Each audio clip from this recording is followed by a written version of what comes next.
오늘은 하나님의 영광이 떠나신 후, 참 슬픈 그 제목으로 우리가 말씀을 나누게 되겠는데, 지난 주일에 우리는 에스겔 8장으로부터 11장까지에서 하나님의 그 시카이나,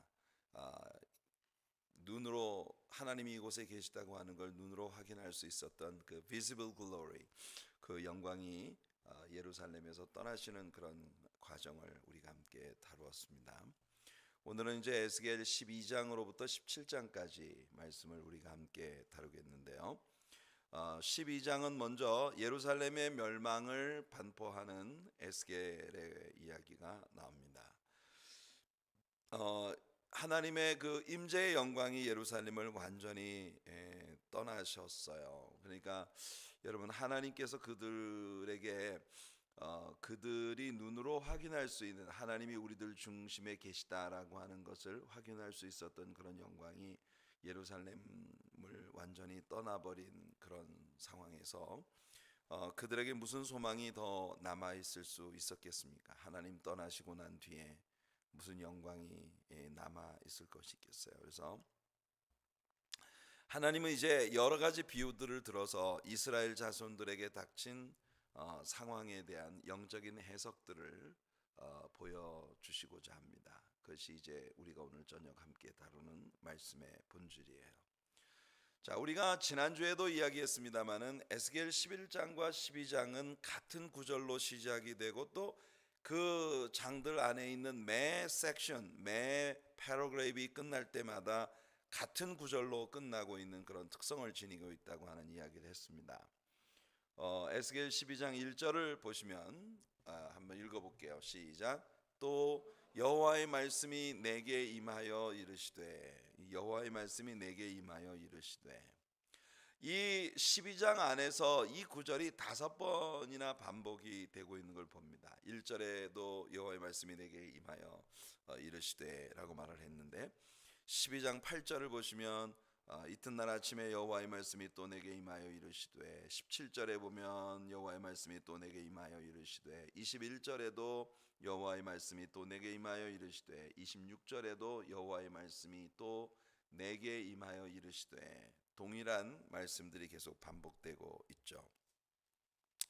에스겔은 지금 이 반복적인 구절들을 통해서 자신이 하고 있는 말들이 어느 것 하나도 자기 스스로에게서 나온 말이 아니라 모두 하나님께서 자기 입에 넣어주신 말씀이라는 사실을 분명히 밝히고 있는 것입니다. 자, 2절 말씀을 보세요. 하나님께서 에스겔에게 이렇게 인커리지하고 계십니다. 한번 읽어볼게요. 굉장히 중요한 구절입니다. 시작.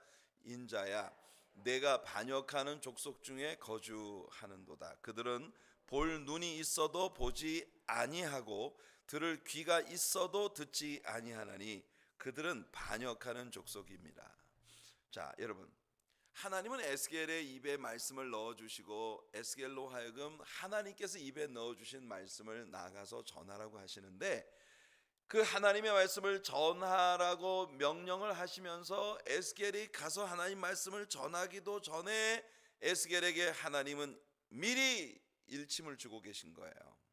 네가 에스겔, 네가 내가 너의 입에 넣어주는 말을 아무리 백성들에게 가서 외쳐도 이 백성들은 듣지 않을 것이다 라고 하나님께서 말씀하고 계신 것입니다. 에스겔이 본격적으로 그의 사명을 감당하기도 전에 먼저 이 사명을 감당하다가 아무리 외쳐도 백성들이 자기 말에 귀를 기울이지 않는 것 때문에 용기가 저하되게 될까봐, 낙심하여서 절망하게 될까봐, 그래서 하나님은 에스겔에게 그럴 필요 없다 이렇게 말씀하고 계신 거예요. 사실 이 백성들의 이 영적인 눈멀고 귀멀은 이 상황은 그들의 조상들 적부터 내려온 상당히 고전적인 그런 이스라엘의 문제였습니다. 신명기 29장 4절을 보시면, 그러나 깨닫는 마음과 보는 눈과 듣는 귀는 오늘 여호와께서 너희에게 주지 아니하셨느니라. 이 상당히 흥미로운 말씀입니다. 여러분, 이스라엘 사람들에게 하나님께서 그들이 가나안 땅으로 지금 향해 가고 있는 이 모압 평야에서 그들이 캠프를 치고 있을 때 하나님께서 모세에게 이 신명기를 주셨거든요. 그런데 하나님께서는 이 신명기를 통해서 바로 그 앞에 28장에서 무슨 약속을 하셨냐면은 너희가 이 가나안 땅에 들어가서 나를 사랑하고 내 말을 즐거이 사랑하고 순종하면 내가 너희들에게 복을 줄 것이다. 너희가 나를 사랑하지 않고 나의 말에 순종하지 아니하면 너희들에게 저주가 임할 것이다. 분명한 건 이스라엘 백성들 앞에 복과 저주가 있는데 중요한 건 뭐냐면 하나님께서 그들에게 선택이 너희들이 어떤 쪽을 선택할 것인가 선택이 너희들에게 있다. 그런데 하나님께서는 이 말씀을 선포하시면서 모세를 통해 분명히 말씀하셨어요. 하나님께서 그들에게 깨닫는 마음과 보는 눈과 듣는 귀는 주지 않으셨다. 이것이 하나님께서 애당초 이스라엘 사람들이 말씀을 듣지 못하도록 하셨다는 의미로 우리가 해석할 수는 없습니다. 그것은 이스라엘 백성들의 마음이 완악하여 하나님의 말씀을 거역하게 될 것에 대한 그런 우리 하나님의 예언이라고 볼 수 있습니다. 여러분, 하나님이 에스겔에게 말씀하시는 거예요. 에스겔, 너는 내가 너 입에 넣어주는 말을 가서 전해라. 그렇지만 기대하지 마. 그 사람들 안 들을 거야. 안 듣는다고 마음 상하지 말고 실망하지 마. 그래도 가서 전해야 해. 사실 말씀을 증거하는 데 있어서 이런 상황을 당하는 건 에스겔뿐만 아니라 우리가 이미 공부한 이사야도 동일한 경험을 했고 예레미야도 이미 당한 일이었어요. 기억나시죠? 이사야 선지자는 하나님께서 여러분 이사야 6장 1절부터 8절까지 해서 이사야에게 소명을 주셨습니다. 기억나시죠? 우시야 왕이 죽던 해에 이사야가 성전에 들어가 하나님을 예배하는데 여러분 성전 그 꼭대기 위에 하나님의 높이 들린 보좌가 있고 그 보좌에 앉으신 이의 옷자락이 온 성전을 가득히 뒤덮고 있으면서 스랍 천사들이 찬양을 하며 하나님을 예배하고 있는 그런 모습이 보였단 말이에요. 그때 이사야가 화로다 나여 망하게 되었도다. 나는 입술이 부정한 자요 입술이 부정한 백성 중에 거하면서 만군의 주 여호와 살아계신 하나님을 배웠음이로다. 그때 하나님께서 이사야에게 스랍 천사 중 하나를 보내어 제단에 핀 숯을 가져다가 입술에 대어주며 내 입술이 이제 정결하게 되어졌다고 선포하시는 그런 말씀을 봅니다. 그때 이사야는 하나님의 마음속에 있는 아픔을 보았어요. 여러분 바로 이사야 6장 그 앞부분이 이사야 5장 아닙니까? 이사야 5장에 무슨 노래가 나왔어요? 포도원 노래가 나왔어요. 하나님께서 정말 짝사랑하듯 그렇게 많은 애정을 쏟아부으신 이스라엘 사람들이 끝내 하나님을 저버리고 하나님의 기대를 저버리고 극상품 포도나무를 심고 좋은 포도 맺기를 기다렸지만 들포도를 맺히고 있는 그 아픔 가운데서 하나님이 슬퍼하시는 그런 노래를 이사야가 대신 부른 노래입니다. 하나님은 이사야를 부르시면서 하나님의 마음의 아픔을 이사야에게 호소하고 계십니다. 내가 누구를 보내며 누가 우리를 위하여 갈고. 이때 이사야가 주여 내가 여기 있나이다 나를 보내소서. 이게 이사야 6장 1절부터 8절까지의 이사야의 소명에 대한 콜링에 대한 장면입니다. 그런데 바로 그 말씀 그 이후에 9절부터 무슨 말씀이 나오는지 아세요? 하나님께서 이사야에게 지금 에스겔에 하고 계신 이 말씀을 동일한 말씀을 하시는 겁니다. 이사야야, 저 사람들은 듣기는 들어도 깨닫지 못할 것이요 보기는 보아도 알지 못할 것이다. 네가 말씀을 증거하면 네가 말씀을 증거하는 것 때문에 저 사람들의 마음이 점점 더 완악해져서 더 안 듣고 더 안 보게 될 것이다. 네가 내 말씀을 증거하면 그 말씀이 오히려 저 사람의 눈을 닫아버리고 귀를 닫아버릴 것이야. 이렇게 하나님 이사야에게 말씀하셨어요. 예레미야 선지자에게도 마찬가지입니다. 예레미야 5장 21절에서 우준하여 지각이 없으며 눈이 있어도 보지 못하며 귀가 있어도 듣지 못하는 백성들이라고. 여러분 우리 하나님께서는 하나님이 아무리 말씀을 주셔도 거부하고 거절하는 그 백성들에 대한 많은 아픔을 선지자들에게 말씀하신 것이에요.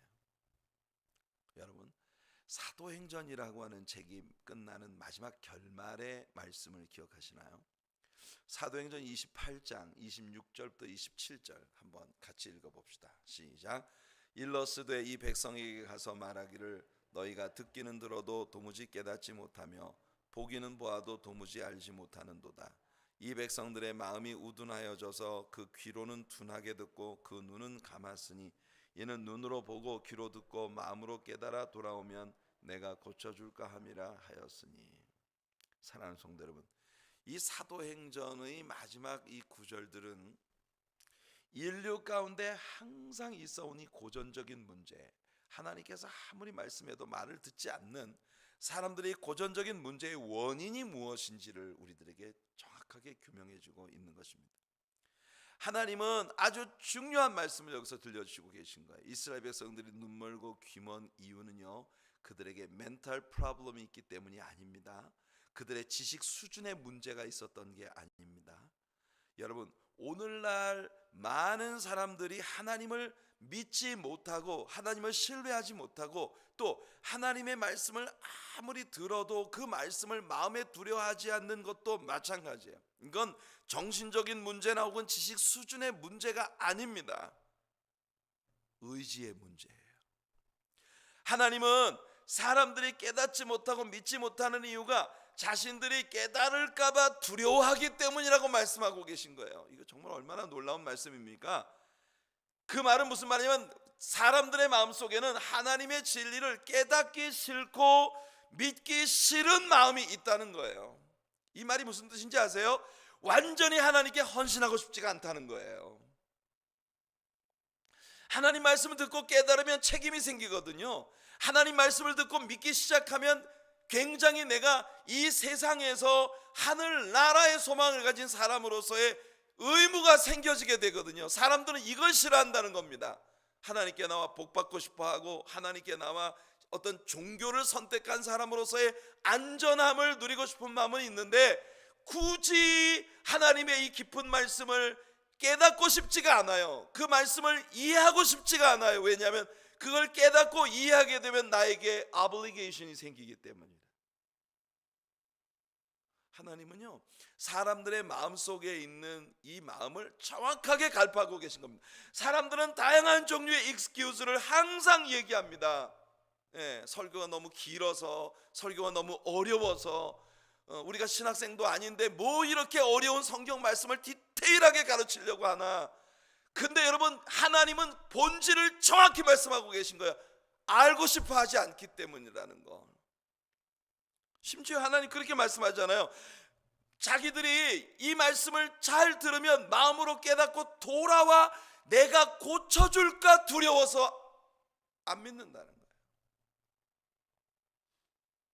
이런 것이 사람들의 마음속에 전제되어 있다고 하는 것입니다. 오늘 이 저녁 주님을 예배하는 여러분들의 마음을 잘 살펴보세요.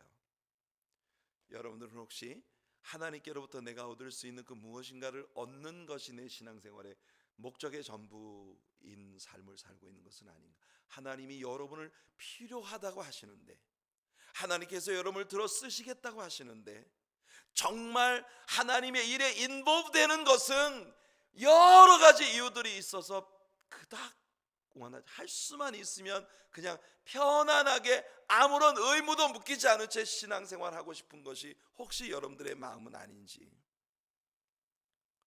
그래서 여러분 교회에 나와서 하나님의 진리 말씀을 배우는 것이, 말씀은 배우면 배울수록 내가 변화되어서 예수 그리스도의 제자가 되고 하나님을 믿는 자녀로서 정말 제대로 하나님을 믿는 백성으로서 변화되어져 가야 한다고 하는 이 사실에 대한 두려움이 우리의 마음에 깔려 있는 것은 아닌가. 하나님께서 오늘 에스겔에게 들려주시는 말씀이 바로 그겁니다. 하나님은 에스겔이 이 말씀을 전한다 하더라도 이스라엘 백성들이 듣지 않을 것이라는 걸 미리 말씀하셨어요. 그래서 이 모든 말씀을 주시는 하나님의 목적은 그들이 나 여호와가 이 일을 행한 줄을 알게 될 것이라는 겁니다. 이 일이 있은 후에야, 내가 너를 통해 선포한 이 모든 일이 사실이 되어지고 난 후에야 비로소 그들이 내가 여호와라는 사실을 알게 될 것이다. 하나님을 하나님으로 아는 것, 여호와를 하나님으로 아는 것, 이것이 하나님이 여러분들에게 원하시는 겁니다. 진정으로 하나님을 내 하나님으로 안다는 것은 무엇을 의미하느냐 하면, 여러분, 나는 하나님께로부터 내가 얻고 싶은 것만을 얻는 사람이 아니라 하나님이 내게서 가져가고 싶으신 것을 드리는 사람이 되어지는 것이에요. 오늘 하나님께서 여러분들 모두에게 이와 같은 은혜를 주시기를 바라며, 그 안에서 여러분들의 삶에 진정한 영적 자유를 허락하시는 귀한 은혜가 여러분들에게 있기를 축복합니다.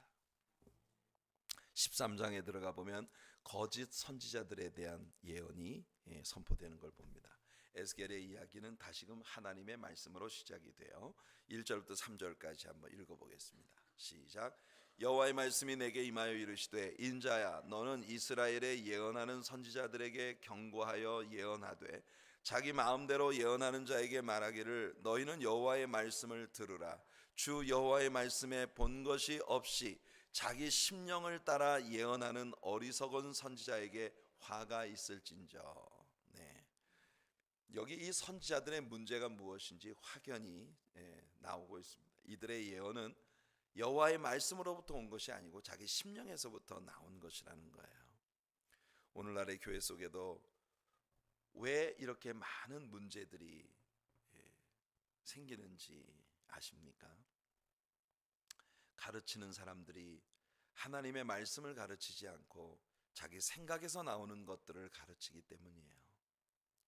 자기 생각에서 나오는 것만 아니라 다른 사람들이 자기 생각으로부터 나오는 대로 말한 것을 아무 여과 없이 그대로 받아들여서 또 자기 생각인 것처럼 말하는 어처구니 없는 일들이 오늘날의 교회 안에서 계속 반복적으로 가르쳐지고 있기 때문에, 여러분, 예언이라고 하는 건요, telling forward, 하나님께서 우리들에게 넣어주신 말씀을 입 밖으로 내는 사람이 바로 예언자라고 하는 그 개념을 우리는 배웠습니다. 하나님 말씀을 가르치는 자들은 정말 하나님의 말씀을 해석해 주는데 그들의 삶을 다해야 한다는 거예요. 자, 17절과 18절 한번 읽어보겠습니다. 시작. 너 인자야, 너의 백성 중 자기 마음대로 예언하는 여자들에게 경고하며 예언하여 이르기를, 주 여호와의 말씀에 사람의 영혼을 사냥하려고 손목마다 부적을 꿰어 매고 키가 큰 자나 작은 자의 머리를 위하여 수건을 만드는 여자들에게 화 있을진저. 너희가 어찌하여 내 백성의 영혼은 사냥하면서 자기를 위하여는 영혼을 살리려 하느냐. 자, 여러분, 참 하나님께서 굉장히 기막힌 말씀을 하고 계십니다. 이스라엘 백성들 가운데 거짓 예언자들이 있다는 거예요. 그 거짓 예언자들 가운데 많은 여성 예언자들이 있었다는 걸 하나님 말씀하시고 계세요. 그런데 그 많은 여성 예언자들이 하는 일이 뭐냐면은 영혼을 사냥하는 일이다. 하나님의 말씀을 다루는 사람들이 조심해야 하는 가장 무서운 점이 여기 있는 거예요. 주의 종들이 말씀을 잘못 가르치는 건 성도들의 영혼을 사냥하는 일로 간주되고 있다는 겁니다. 창세기 10장에 보면 니므롯이라는 사람이 나오는데, 그 니므롯이라는 사람에 대해서 그를 성경이 뭐라고 설명하면 그는 여호와 앞에서 특이한 사냥꾼이었다, 이렇게 말해요. 여호와 하나님 앞에서 특이한 사냥꾼. 여러분이 니므롯이라고 하는 존재가 세계 기독교 역사 가운데에서 얼마나 교회를 복음의 본질로부터 삐뚤어진 바벨론 종교의 이 사탄의 영향 아래에 있는 종교적 전통과 문화를 여과 없이 교회가 받아들여서 교회의 순수한 복음의 본질을 잃어버리게 만드는 얼마나 그 간교한 일을 해왔는지 우리는 배웠어요. 여러분, 여호와 앞에 특이한 사냥꾼이었다는 그 의미는 무엇일까요? 니므롯은 영혼을 사냥하는 자입니다. 오늘날 교회 안에도 영혼을 사냥하는 자들이 있어요. 영혼을 사냥하는 자들. 여러분들이 교회 안에서 어떤 사람과 친분을 가지고 어떤 사람과 대화를 섞고 어떤 사람과 함께 무리지어 다니는지 조심하셔야 합니다. 끊임없이 사람들의 마음속에 교회에 대해서 부정적인 시각을 심어주고 여러 가지 여러분 복음의 본질이 아닌 것을 들어서 굉장히 자신의 그 강팍한 자아를 사람들에게 전달해 주어서 교회에 대해서 상당히 부정적이고 늘 리벨리어스한 이런 태도를 취하게 만드는, 병이 들게 만드는 사람들이 있습니다. 이런 사람들은 영혼의 사냥꾼들이에요. 여러분들 영혼의 사냥꾼들에게 희생되지 않으시기를 바랍니다. 특별히 많은 여성들이 이런 거짓 선지자들의 자리를 차지하고 있다는 것이 흥미로워요. 이 사람들은 손에는 부적을 차고, 그리고 사람들에게 여러분 수건을 씌우기 위해서 마련한다. 사람들에게 머리에 수건을 씌운다는 게 무슨 뜻인지 아세요? 동방 종교의 종교적 전통들을 사람들에게 자꾸 가르치는 거예요. 그래서 순수한 하나님의 말씀을 배우는 신앙으로부터 벗어나서 종교적인 외향과 전통에 치중하는 그런 사람들이 되게 만드는 유혹이 많은 여성들로부터 있어 왔다고 하는 겁니다. 왜 하나님께서 특별히 여자 선지자들을 이곳에서 다루고 계신지는 잘 모르겠어요. 하지만 역사 가운데서 교회 안팎에 수많은 여성들이 이런 거짓 선지자들의 자리를 차지해 왔었다고 하는 것은 자명한 일입니다. 여러분, 기독교인은 기독교인으로 살아야 합니다. 바벨론 종교의 전통들이 교회 속에 침투해 들어와서 그것이 기독교의 본질인 것처럼 그렇게 사람들을 현혹하는 이런 데 빠지지 않기 위해 우리가 취해야 할 가장 중요한 건 끊임없이 말씀을 공부하는 겁니다. 자, 14장으로부터 16장까지는요, 장로들의 우상숭배, 포도원에 대한 예언, 그리고 버려진 아기의 비유들을 다루고 있는 말씀들입니다. 14장은 두 개의 큰 섹션으로 나뉘어질 수 있는데요, 첫째 단원들은 장로들의 우상숭배에 대한 예언이고, 둘째 섹션은 예루살렘 멸망의 확실성에 대한 말씀입니다. 여기서도 이 두 개의 섹션이 모두 여호와의 말씀이 임하여 라고 하는 구절로 시작이 되고 있어요. 2절에 보면 여호와의 말씀이 내게 임하여 이르시되, 그리고 12절에 보면 여호와의 말씀이 또 내게 임하여 이르시되, 두 개의 문단이 동일한 말씀으로 여러분 계속 강조되고 있는 거예요. 여호와의 말씀이 내게 임하여 내가 말을 한다. 여러분, 우리 하나님의 말씀으로 돌아갑시다. 아멘. 하나님의 말씀으로 돌아가는 그런 우리 성도님들과 우리 교회가 꼭 되기를 바랍니다. 에스겔은 이 예언에서 장로들에게 회개를 촉구합니다. 신약에서나 구약에서나 회개하라는 메시지는 하나님의 백성들에게 선포되었는데요, 하나님은 자기 백성들에게 회개를 촉구하십니다. 버려진 사람들의 죄에 대해서는 하나님은 그다지 심각하게 다루지 않으세요. 우리는 시편을 공부하면서 이 사실에 대해서 배웠어요.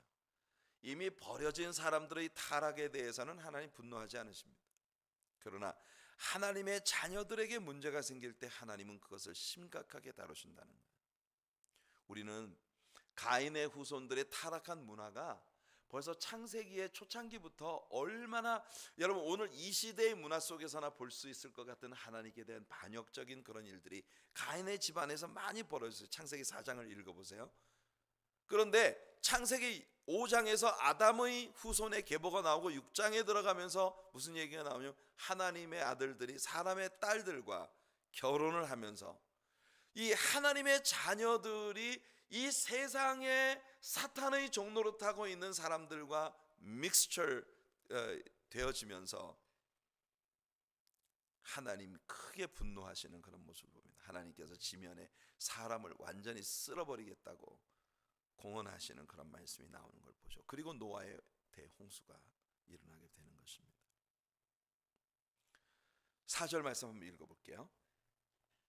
그런즉 너는 그들에게 말하여 이르라. 나 주 여호와가 말하노라. 이스라엘 족속 중에 그 우상을 마음에 들이며 죄악의 걸림돌을 자기 앞에 두고 선지자에게로 가는 모든 자에게 나 여호와가 그 우상의 수요대로 보응하리니. 마음에 다양한 종류의 우상들을 두고, 그리고 그 우상을 비호하는 거짓 선지자들을 찾아가는 모든 자들에게 하나님께서 그 우상의 수요대로 보응하겠다 하십니다. 하나님은 이들을 심판하겠다 하십니다. 겉으로는 안 그런 척하지만 그들 마음속에 다양한 종류의 우상들을 가지고 있는 사람들, 예수님도 예수님 당시의 종교 지도자들에 대해서 그들을 히포크리트, 위선자라고 부르십니다. 외식하는 자들. 우리는 하나님이 심판을 행하실 때 성전에서부터 심판을 행하신다는 것과 또한 지도자들로부터 시작하신다는 걸 우리는 배웠어요. 자, 14장 6절 한번 읽어볼게요. 시작. 그런즉 너는 이스라엘 족속에게 이르기를 주 여호와의 말씀에 너희는 마음을 돌이켜 우상을 떠나고 얼굴을 돌려 모든 가증한 것을 떠나라. 길은 하나뿐입니다. 회개하고 돌아서는 길밖에 없다. 그리고 후반부는 14장의 후반부는 예루살렘의 파멸이 확실시 되었다고 하는 것을 선포하고 있는 말씀이에요. 그리고 15장에 들어가면 바로 지난 주일 아침 예배에서 우리가 다루었던 포도원의 비유가 나옵니다. 포도나무의 비유가 나오죠. 하나님은 이스라엘을 애굽에서 이끌어내실 때 한 그루의 포도나무를 가져다가 가나안 땅에 심으신 것으로 비유하십니다. 하나님은 실로 그들을 극상품 포도나무로 심으셨습니다. 그리고 하나님 그들이 좋은 열매 맺기를 기다리셨지만 그들이 열매를 맺기 위해 필요한 모든 것들을 갖추어 주셨어요. 울타리를 두르고 망대를 세우고 그리고 포도주 틀을 파고 좋은 포도 맺기를 기다렸지만 그들이 들포도를 맺었다 하십니다. 그리고 오늘 에스겔 시대에 와서는 더 이상 이스라엘 나라는 열매를 전혀 맺지 않는 나무가 되어버렸다고 그렇게 말씀하고 계십니다. 하나님은요, 이 포도나무의 비유를 통해서 포도나무가 열매 맺는 거 하나 빼놓으면 아무 매력도 없는 나무다 라고 말씀하셨다는 걸, 하나님께서 왜 하나님의 백성들을 이렇게 늘 포도나무의 비유를 하고 계신지 그 이유가 바로 그거예요. 하나님 떠나시면 아무 매력도 없는 것이 신자입니다. 아멘. 주 떠나가시면 내 생명 헛되네. 하나님이 여러분과 함께 하셔서 여러분들은 아름다운 거예요. 하나님이 여러분과 함께 하셔서 여러분은 사는 겁니다. 하나님 떠나시면 아무것도 없어요. 여러분, 포도나무는 가구로도 만들 수도 없고 심지어 흙벽에다가 박아가지고 뭘 하나 거는 못으로라도 쓸 수가 없다. 완전 푸석푸석하고 나무가 전혀 이게 견고하지 않기 때문에 아무짝에도 쓸모가 없어요. 포도나무가 열매를 맺는 일 이외에 쓸모 있는 거 한 군데 있다고 그랬어요. 그게 뭐라고요? 불쏘시개 되는 것밖에 없다. 그래서 하나님께서는 포도나무에 비유해서 언제나 열매를 맺지 못하는 가지는 찍어서 불 속에 던지겠다 하십니다. 자, 여러분, 그래서 우리는요, 구약에서 이사야의 포도원 노래, 예레미야의 포도원 노래, 그리고 에스겔의 포도원 노래 우리가 좀 다 배웠어요. 점점 가면 갈수록 상황이 안 좋아지는 비유들이었어요.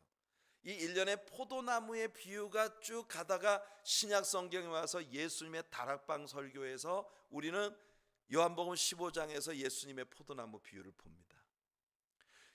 지금 구약에서 율법 아래에서 사람들은 완전히 점점 더 망가져가고 있는 포도나무였어요. 그런데 신약 성경에 와서 그 버려졌던 포도나무가 어떻게 완전히 회복되어질 수 있느냐 하는 걸 예수님이 보여주시는 겁니다. 나는 참 포도나무요. 내가 참 포도나무라고 할 때 헤 암펠로스 헤 알레티네, 이 알레티네라고 하는 말이 genuine, 진짜다. 예수님은 내가 진짜야. 그러니까 내게 붙으면 너희가 정말 포도나무가 되는 거야. 할렐루야. 구약에서 율법 아래에서 완전히 망했던 이스라엘이 정말 살 길은 오직 하나, 진짜 포도나무이신 예수님께 접붙임 받는 길밖에 없다. 내게 붙어 있으면 열매를 절로 맺는다. 자, 그런데 여러분, 지난 주일에 제가 이 이야기를 꼭 해주고 싶었는데 설교 시간이 더 길어지면 안 돼서 할 수 없이 이걸 그냥 뭉텅 잘라버리고 지나갔어요. 굉장히 예수님의 포도나무 비유를 이해하는데 무엇보다 중요한 것이 있습니다. 여러분이 신약 성경에서요, 나무를 찍어 불에 던진다는 두 개의 어카운트를 봅니다.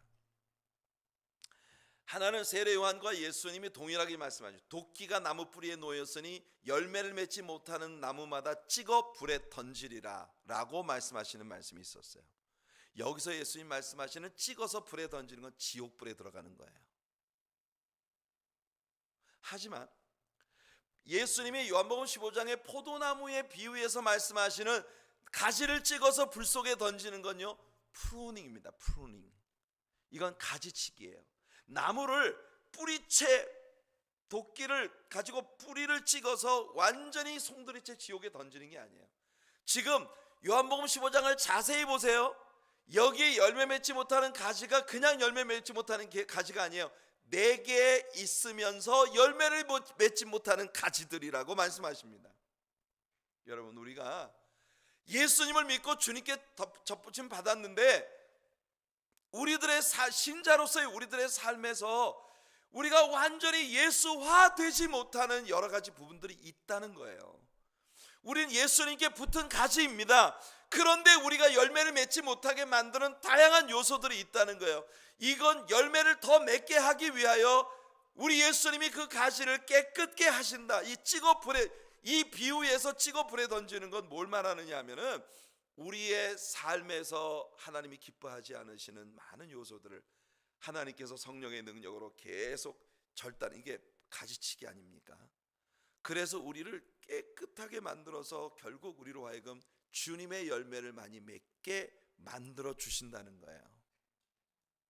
그러니까 이 불이라고 해서 다 지옥불 얘기하는 게 아닙니다.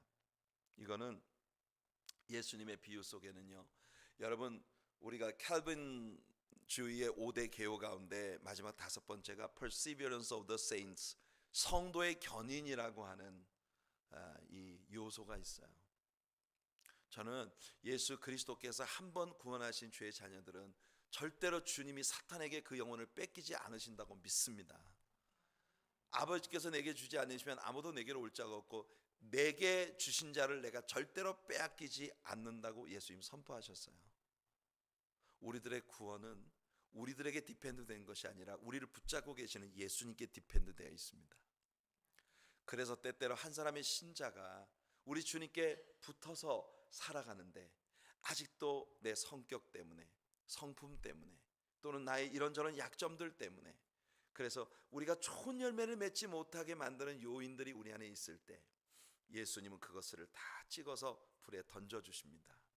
무슨 말이냐면 우리를 점점 더 깨끗하게 되어 예수의 열매를 맺는 자들이 되게 만들어 가신다는 겁니다. 은혜죠. 구약에 있었던 포도나무의 비유들은요, 멸망을 향해 가고 있었어요.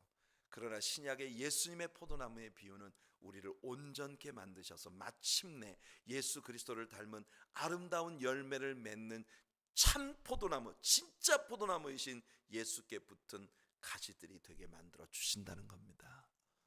성령의 능력으로. 여러분, 놀라운 은혜 아니에요? 이것이 하나님의 은혜이고 우리가 신약 예수 그리스도의 십자가 사건 이후를 살아가고 있는 신자들로서의 우리들의 축복입니다. 하나님을 잡은 자는 만사를 잡은 자요, 하나님을 놓친 자는 만사를 놓친 자입니다. 주님 떠나가시면 우리는 아무것도 아니에요. 포도나무처럼 열매 맺는 거 하나 빼놓으면 우리한테 매력 아무것도 없습니다.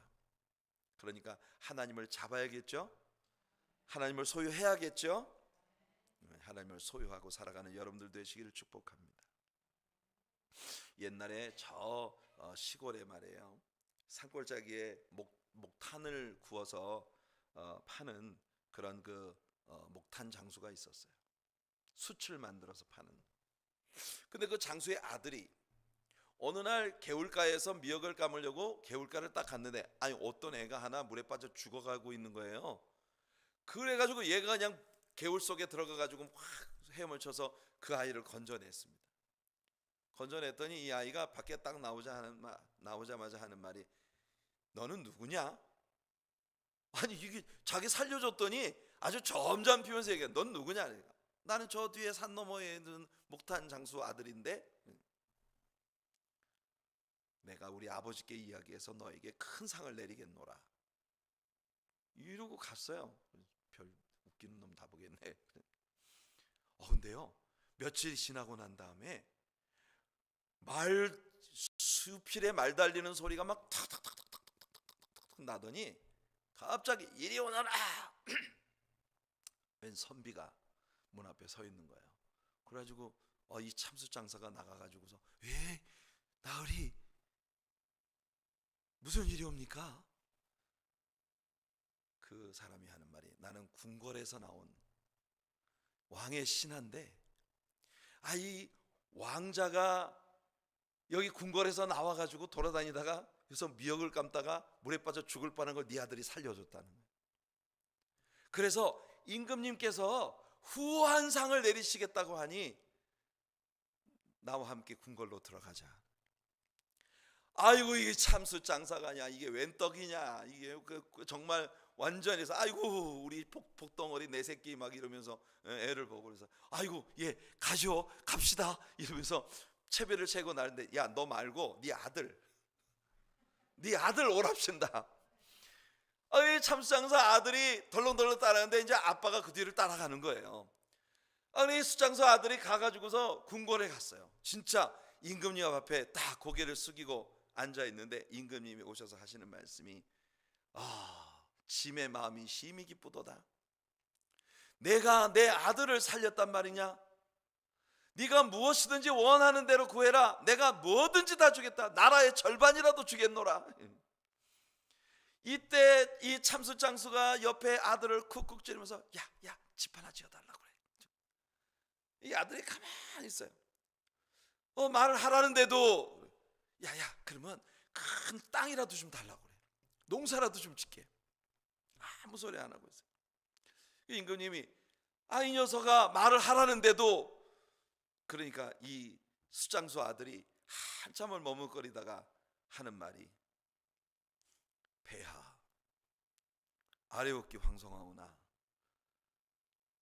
종에게 상을 내리시려거든 임금님께서 저희 집에 오셔서 하룻밤만 주무시고 가시면 소원이 없겠나이다. 이 숫장사가 옆에서 속이 뒤집어지는 거예요. 이 미쳤나 이놈이. 아니 임금님이 우리 집에 오셔서 하룻밤을 주무시면 대체 우리 집 어디서 잠을 잔단 말이야? 집이 당장 쓰러져가는 그런 헛간 같은 집에 임금님이 어떻게, 또 임금님이 오시면 우리가 뭘로 식사 대접을 한단 말이야? 우리 가질 게 뭐가 있다고? 이놈이 미쳤나 진짜.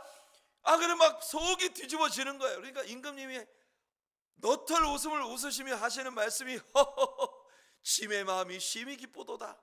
아니 어린 사람이 어째 이렇게 속이 깊단 말인고? 그래 좋다. 내가 네 집에 가서 하룻밤 자고 오마. 아이고, 이 아들이 문 밖을 걸어 나오는데 아빠가 뒤에 쫓아오면서 막 구운 밤을 주고 막 지팽이로 찌르고, 야 이 미친놈아, 내가 아들 하나 덕보나 했더니만 완전, 야 네 아빠는 이제 죽어나게 생겼다 이러고. 그러니까 이 아들이 하는 말이, 아버지 가만히 계셔 보셔요. 내 집에 이제 와가지고, 이게 아버지가 그냥 고민이 되는 겁니다. 이거 임금님이 우리 집에 오셔서 하룻밤 주무시고 가신다는데 이게 대체 뭘로 대접을 할 것이며, 뭐 아무것도 가진 게 없어요. 그러니까 얼마 시간이 지나고 난 다음에 궁궐에서 신하가 또 나왔어요. 탁탁탁탁탁탁탁, 이리 오너라. 난 이제 죽었다, 죽은 목숨이다 이러고 나갔는데, 이분이 하는 말이, 야 임금님께서 이 집에 오셔서 하룻밤 주무시고 가신다는데 임금님이 주무실 방은 어딘고? 보시다시피 우리 집이라고는 저 단칸방 하나밖에 없사온데 처방에서 주무시면 되겠사옵니다. 그러니까 이 신하가 하는 말이, 내 이놈, 임금님이 저 방에 주무시다가 저 집이라도 무너지는 날이면 국상이다, 국상. 안 되겠다. 임금님이 오셔서 하룻밤 주무시고 가실 집을 하나 지어야겠다. 그래가지고 그 집 옆에다가요, 정말 여러분 여러 개의 문을 지나서 가야 되는 그 고래등 같이 날아갈 집 한 채를 떡 지어놓은 거예요. 임금님 하룻밤 주무시기 위해서. 자, 임금님이 오셔서 이 집에서 주무시면은 임금님에게 뭔 식사를 대접할 것인고, 수라상을 차릴 음식은 있느냐? 우리 집에 있는 거라고는 저 시꺼먼 보리떡밖에 없사옵니다.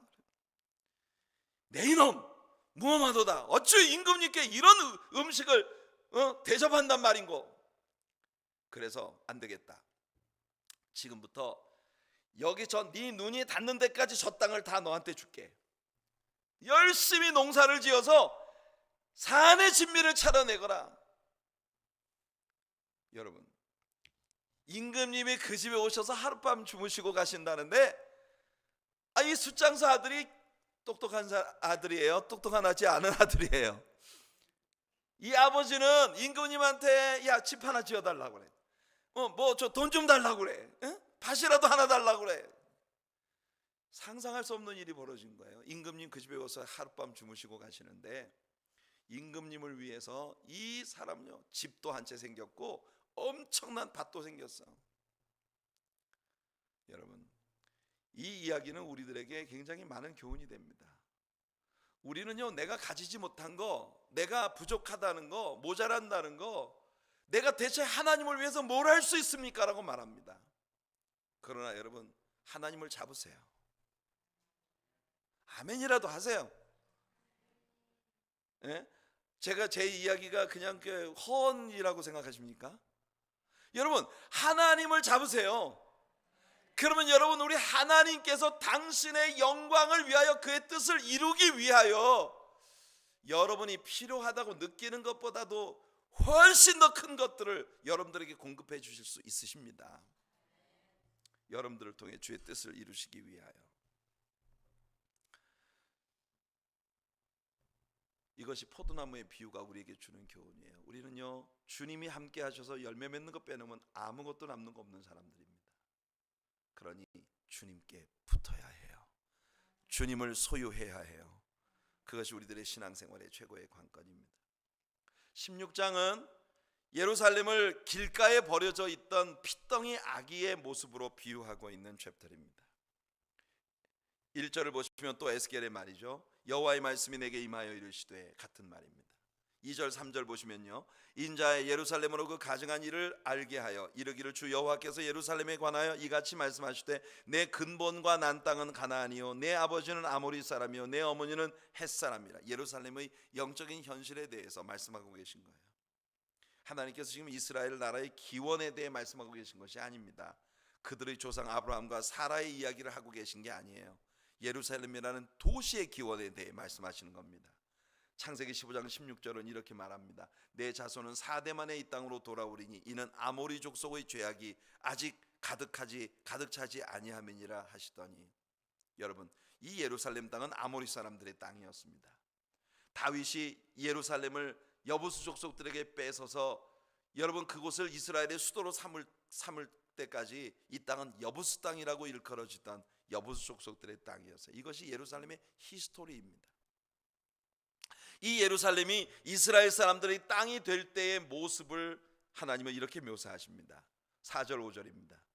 내가 난 것을 말하건대 내가 날 때 내 배꼽줄을 자르지 아니하였고 너를 물로 씻어 정결하게 하지 아니하였고 내게 소금을 뿌리지 아니하였고 너를 강보로 싸지도 아니하였나니 아무도 너를 돌보아 이 중에 한 가지라도 내게 행하여 너를 불쌍히 여긴 자가 없었으므로 내가 나던 날에 내 몸이 천하게 여겨져 내가 들에 버려졌느니라. 여러분, 아기를 낳자마자 핏덩이를 들판에다 버린 그게 예루살렘이라는 거예요. 이렇게 비참하게 버려진 고아처럼 된 예루살렘을 하나님이 어떻게 하셨다고 말합니까? 6절로 8절입니다.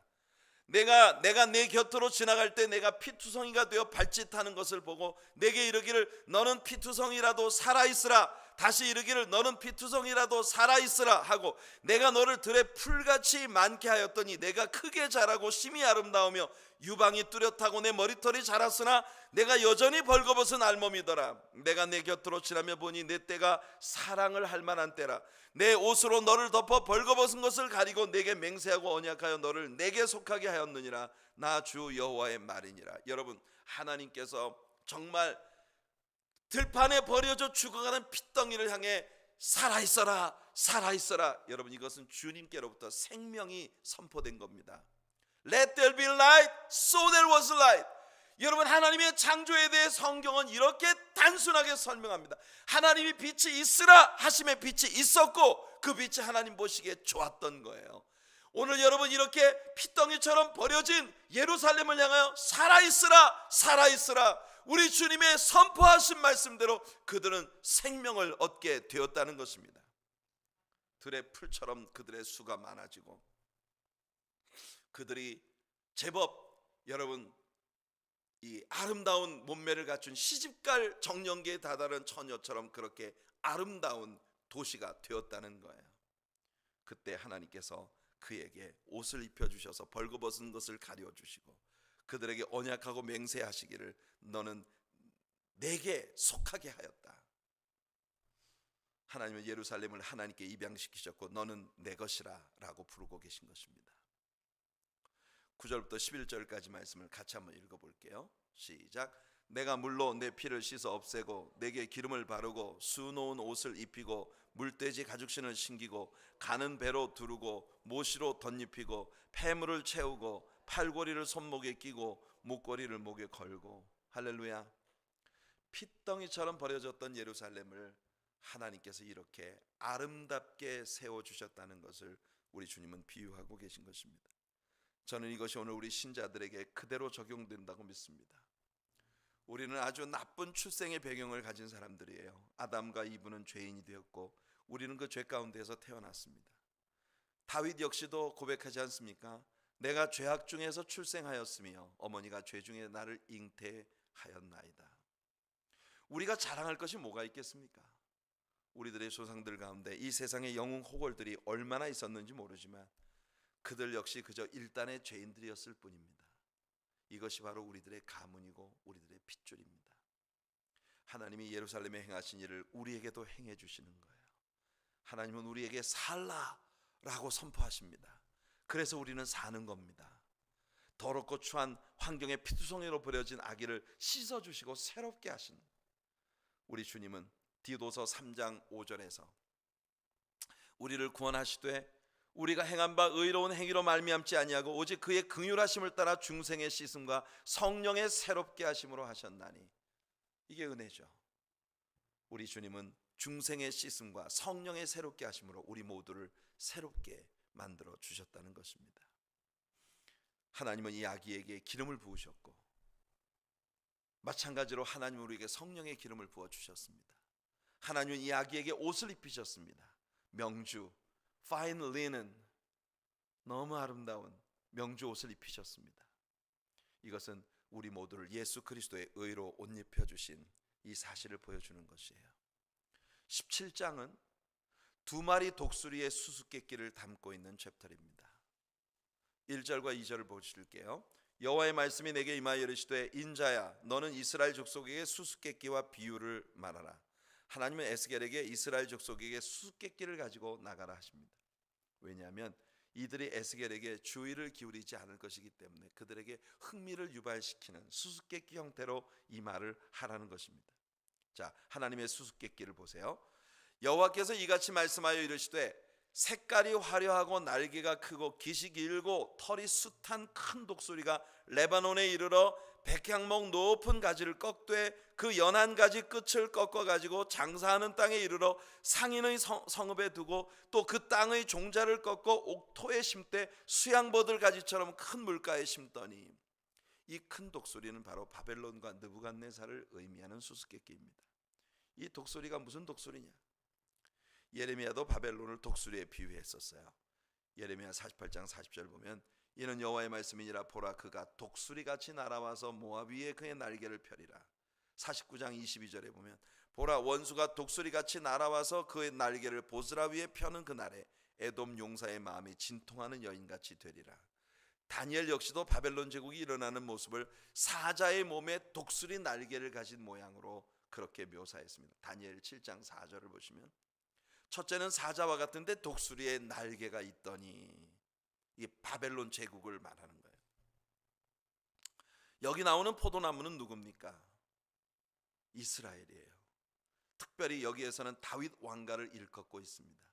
보다 자세히 말한다면 다윗 왕가의 마지막 왕이었던 시드기야를 이야기하는 겁니다. 자, 7절을 보세요. 또 다른 독수리가 여기 한 마리 나옵니다. 같이 읽어볼게요. 시작. 또 날개가 크고 털이 많은 큰 독수리 하나가 있었는데 그 포도나무가 이 독수리에게 물을 받으려고 그 심어진 두둑에서 그를 향하여 뿌리가 뻗고 가지가 퍼졌도다. 여러분, 이 독수리는 누구를 말하는 걸까요? 네? 애굽을 말하는 거예요. 애굽을 말하는 거예요. 이 독수리는 애굽을 말하는 거예요. 왜냐하면 여러분, 다윗 왕과 즉 유다 백성들이 하나님께서 예레미야를 통해 계속 말씀하셨어. 너희들은 바벨론에 항복하고 빨리 바벨론에 가서 70년 동안 살 생각해. 근데 여러분 바로 이 다윗 왕가의 마지막 왕들이 계속 애굽에 기대했어요. 그래서 애굽의 힘을 빌어서 이 바벨론을 쳐보겠다고 그러다가 결국은 완전히 멸망해 버린 것입니다. 그래서 여기 나오는 두 번째 독수리는 바로 애굽을 말하는 거예요. 이 다윗의 포도나무는 애굽의 토양 위에 세워진 나무입니다. 그래서 유다는 무슨 일만 생기면 애굽으로 뿌리를 뻗치고 거기에서 물을 얻으려 한다는 거예요. 하지만 유다는 애굽에서 아무런 도움도 받지 못합니다. 왜냐하면 애굽 역시 바벨론에 의해 멸망할 것이기 때문에. 우리가 예레미야서에서 이미 배운 그 이야기를 에스겔에게 하나님 다시 말씀을 하시고 계신 겁니다. 자, 이번에는 에스겔에게 이 수수께끼에 근거하여 메시지를 주십니다. 12절부터 15절 같이 읽어보겠습니다. 시작. 너는 반역하는 족속에게 묻기를 너희가 이 비유를 깨닫지 못하겠느냐 하고 그들에게 말하기를 바벨론 왕이 예루살렘에 이르러 왕과 고관을 사로잡아 바벨론 자기에게로 끌어가고 그 왕족 중에서 하나를 택하여 언약을 세우고 그에게 맹세하게 하고 또 그 땅에 능한 자들을 옮겨갔나니 이는 나라를 낮추어 스스로 서지 못하고 그 언약을 지켜야 능히 서게 하려 하였음이거늘 그가 사절을 애굽에 보내 말과 군대를 구함으로 바벨론 왕을 배반하였으니 형통하겠느냐? 이런 일을 행한 자가 피하겠느냐? 언약을 배반하고야 피하겠느냐? 여기 보면 예수님, 우리 하나님이 이 수수께끼의 답을 여기서 다 주시고 계신 거예요. 첫째 독수리는 바벨론이고 둘째 독수리는 애굽인데, 첫째 독수리가 공격해 오니까 이 다윗 왕가가 둘째 독수리 애굽에 기대다가 결국 멸망을 하게 되었다는 것입니다.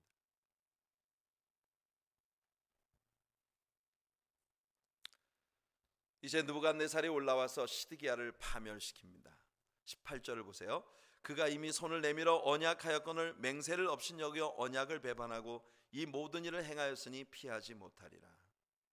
하나님은 이 일로 말미암아 시드기야를 심판하겠다 하십니다. 24절을 보시면 들의 모든 나무가 나 여호와는 높은 나무를 낮추고 낮은 나무를 높이며 푸른 나무를 말리고 마른 나무를 무성하게 하는 줄 알리라. 나 여호와는 말하고 이루느니라. 저는 여러분들이 바로 나 여호와는 말하고 이루느니라 이 말씀에 하이라이트 해두시기를 바랍니다. 때로 하나님은 하나님의 자녀라고 자처하는 사람들을 낮추시고 하나님 없는 사람들을 높이실 때가 있습니다. 물론 이것이 영원한 구원과 직결된 일은 아니지만 이것이 우리들에게 주는 교훈은 커요.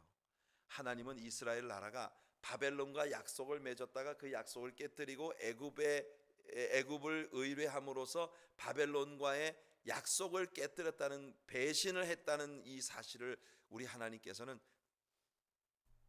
절대로 좋은 일을 한 것이 아니라고 말씀하시는 거예요.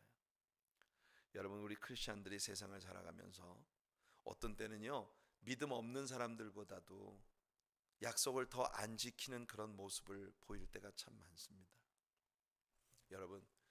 여러분들은 믿음의 사람들입니다. 하나님과 사람들 앞에 신의를 지키는 사람들이 되시기를 축복합니다.